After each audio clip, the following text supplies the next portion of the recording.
तो ये आप देख रहे थे मामले में कोर्ट द्वारा नियुक्त किए गए MIS क्यूरी ने जो तमाम बातों को सबके सामने हमारे सामने रखा है, उन बातों को आप सुन रहे थे। संजय जी हमारे साथ जुड़े हुए हैं। संजय जी, इसमें आप क्या जोड़ना चाहेंगे? आप UAPA को लेकर बात कर रहे थे। UAPA पे कई तरह के सवाल भी उठे थे। UAPA इस पूरे कानून को लेकर कि किस तरह से इस कानून का दुरुपयोग भी हो सकता है। तो आज ये जो फैसला आया है, क्या ये टेरर फंडिंग का ये फैसला जो इतना बड़ा कोर्ट ले पाई है, ये UAPA की मदद से ही है, ऐसा आपका कहना है? बिल्कुल आपने सही फरमाया ऋतु जी। जैसा कि एमिकस क्यूरे बोल रहे थे अभी, उनको भी मैंने सुना। मैं आपके माध्यम से ऋतु जी ये बताना चाहता हूं कि 2017 में इस केस में FIR हुई थी और एक पूरे साल हमारी जो इन्वेस्टिगेटिंग एजेंसी है NIA, बहुत स्पष्ट शब्दों में उन्होंने इसकी जांच करी और बहुत तफसील से, बहुत डिटेल जांच करी और 2018 में इसमें चार्जशीट लगी।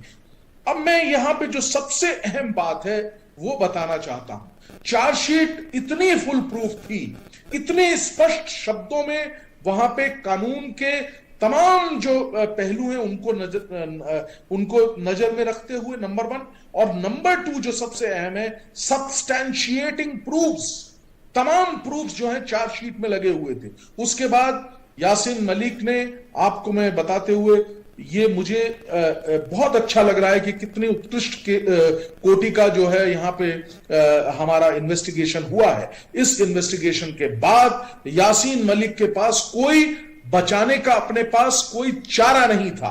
और मैं आपको ये बताना चाहता हूं, मैंने देखा कि इस मामले में यासीन मलिक ने अपने आप को प्लीड भी गिल्टी किया कि हां, मैं स्वीकार करता हूं कि ये कार्य मैंने किए हैं।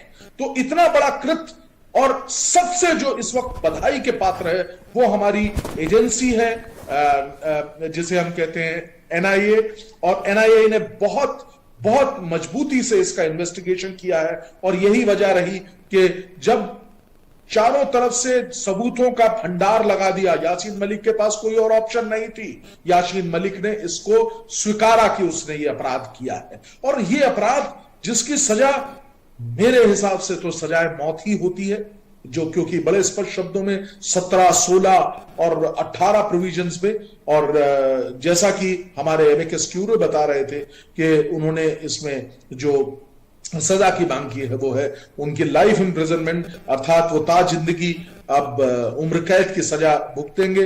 तो ये एक अपने आप में एक लैंडमार्क जजमेंट है। और देखिए, क्रिमिनल केसेस में ऋतु जी, आपको ये स्पष्ट रूप से जानने की, सब लोगों को, हमारे सुनने वालों को जानने की आवश्यकता है कि क्रिमिनल केसेस में एक बहुत बड़ी दिक्कत होती है जो प्रोसिक्यूशन एजेंसी होती है उनको प्रूव करने में।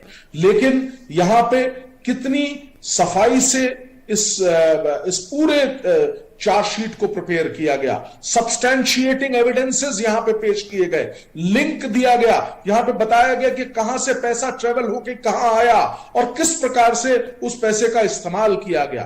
तो एक बहुत इलॉबरेटेड चार्जशीट थी, और उस चार्जशीट के आने के पश्चात जो अभियुक्त थे उनको ये सोचने का भी मौका नहीं लगा, उनको ये he was failed to understand how everything is being accumulated in the charge sheet and later on what happened। उन्होंने जो है ये निर्णय लिया कि वो इसको स्वीकार करते हैं। और ऐसी स्थिति में एक सवाल और जो बहुत इंपॉर्टेंट है वो संजय जी, यासीन मलिक का प्लीड गिल्टी होना, उनका ये मानना कि उन्होंने ये सारे गुनाह करे, क्या अब किसी तरह की फर्दर कोई अपील की गुंजाइश बचती है या ये खत्म हो जाती है इसी के साथ? ऋतु जी, मैं यही कह रहा था, ऐसे समकक्ष अगर हम केस देखें तो समकक्ष केसों में ये पाया जाएगा, पहले भी जहां पे प्लीड गिल्टी हो जाता है उसके बाद फिर अपील इत्यादि का कोई व्यवहारिक रूप से भी और एक्चुअल मैटर में भी, जब व्यक्ति ने अपने आप स्वतः ये स्वीकार कर लिया है कि उसने क्राइम किया, तो अपील में जाने की मेरे को लगता है कि कोई संभावना नहीं है और सफलता भी नहीं मिलेगी। जी, विकल्प लेकिन उनके पास मौजूद होगा। देखिए, विकल्प ये तो कानून में अपील की व्यवस्था है। अपील के लिए कहा जाता है कि appeal is the continuation of the case, अर्थात जो केस हुआ है उसका कंटिन्यूएशन ही है। तो ये as a matter of right है उनका, अगर वो चाहें। लेकिन जिस सक्षमता के साथ चार्जशीट दी गई है, जिस तरीके से यासीन मलिक ने अपराध को स्वीकारा है, ऐसा प्रतीत होता है कि वो किसी भी तौर पे कोई इस मैटर को चैलेंज नहीं करेंगे।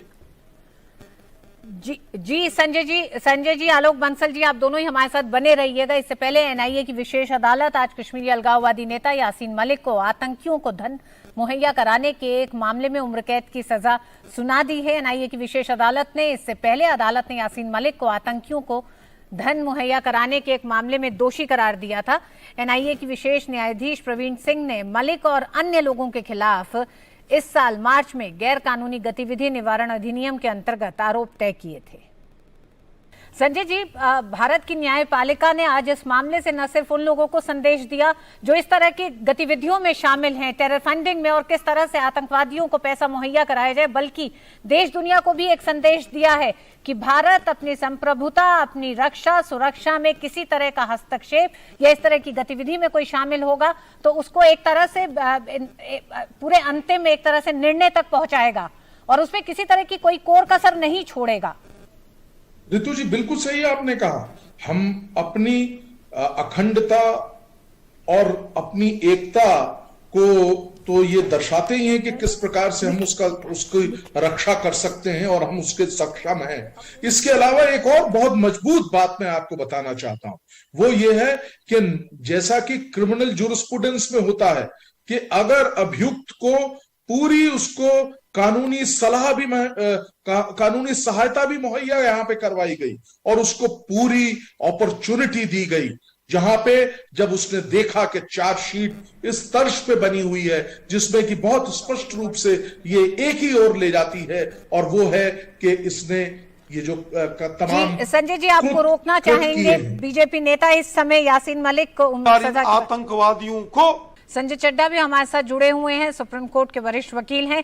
संजय जी, जिस तरह से आलोक जी कह रहे थे कि टेरर फंडिंग के मामले को उसके खिलाफ सबूत ढूंढना बड़ा मुश्किल होता है, उस ट्रेल को पूरा एक तरह से साबित करना थोड़ा मुश्किल होता है, तो वो किस तरह की एनआईए के सामने भी दिक्कतें आई और वो किस तरह के सबूत रहे जो एनआईए ने सामने रखे? देखिए रितु जी, जब मैं अभी पहले आपसे बात कर रहा था मैंने बताया बड़े स्पष्ट तौर पे सेक्शन 17 है वो यूएपीए का, वो बताता है कि किस प्रकार से जो धन को जुटाया गया और उसको आतंकवादी संजय जी आपको रोकना चाहेंगे, अभी हम रुक करते हैं, सीधे कोर्ट के बाहर वकील क्या कह रहे हैं आइए सुनते हैं। बता रहे हैं संजय चड्ढा हमारे साथ जुड़े हुए हैं, एडवोकेट संजय चड्ढा। संजय जी, इसको कितना बड़ा एक तो आप सबसे पहले फैसला मानते हैं, साथ ही साथ टेरर फंडिंग को लेकर और कश्मीरी नहीं पूरे देश में भी अगर इस तरह की गतिविधियों में लोग शामिल है तो उनके लिए कितना बड़ा एक उदाहरण सामने आया है? रितु जी, मैं आपके माध्यम से कहना चाह रहा हूं कि यूएपीए जो कि उसके तहत ये अपने आप में एक सबसे इम्पोर्टेंट मामलों में से एक है। अभी तक लोग आप सुनते होंगे कि किस तरीके से लोग क्रिटिसाइज करते थे यूएपीए को, लेकिन वो चीज कई मायनों में जो है आज ये एक बहुत बड़ा दिन है, मेरे को लगता है सफलता के रूप में अगर यूएपीए की हम करें। नंबर 1। नंबर 2, ये व्यक्ति जो आतंकवादी गतिविधियों में था, ये व्यक्ति स्वतः लिप्त था उनमें। ये व्यक्ति कोर्ट ने देखा कि ये विदेश से पैसे लाके और वहां पे अलगाववादी आतंकवादी गतिविधियों में इन्वॉल्व रहता था।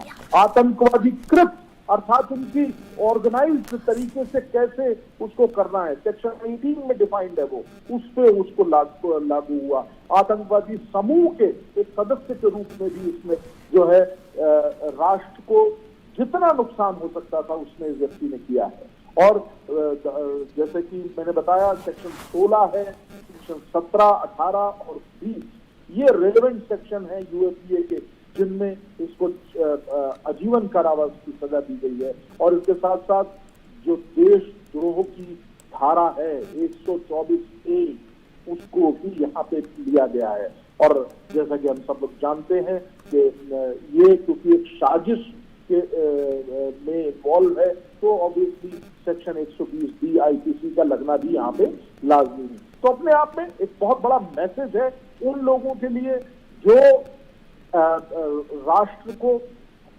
जो है डिस्टर्ब करना चाहते हैं, राष्ट्र के खिलाफ आतंकवादी गतिविधियों में इन्वॉल्व होते हैं, उनके लिए एक बहुत बड़ा ये उनके मुंह पे एक बहुत बड़ा तमाचा है। और ऐसा व्यक्ति जो हर कितने अच्छी जगह पे कितने उत्तरी जगह पे मौजूद रहता था, उसके द्वारा ये किए जाना, तो ये तो एक अपने आप में बहुत ही इंपॉर्टेंट साक्ष्यों से ये स्टेब्लिश हुआ है। ऋतु जी, मैं आपको बताना चाह रहा हूँ, सेक्शन 17 का स्टेब्लिश होना बहुत मुश्किल है, लेकिन कोर्ट ने देखा कि किस प्रकार से वो चेन को पकड़ा कि कैसे पैसा आया और किस प्रकार से वो पैसा इस्तेमाल किया गया, इसकी पूरी चेन स्टेब्लिश हुई है इस केस में। तो अपने आप में एक बहुत बड़ी नजीर है ये। और जो आने वाली लोग जब इस जजमेंट को पढ़ेंगे, जो लोग, उनके लिए ये मेरे को लगता है कि एकेडमिक इंटरेस्ट के लिए भी बहुत इंपॉर्टेंट जजमेंट होगा। जी संजय चड्ढा, आप हमारे साथ जुड़े रहिएगा, हमारे साथ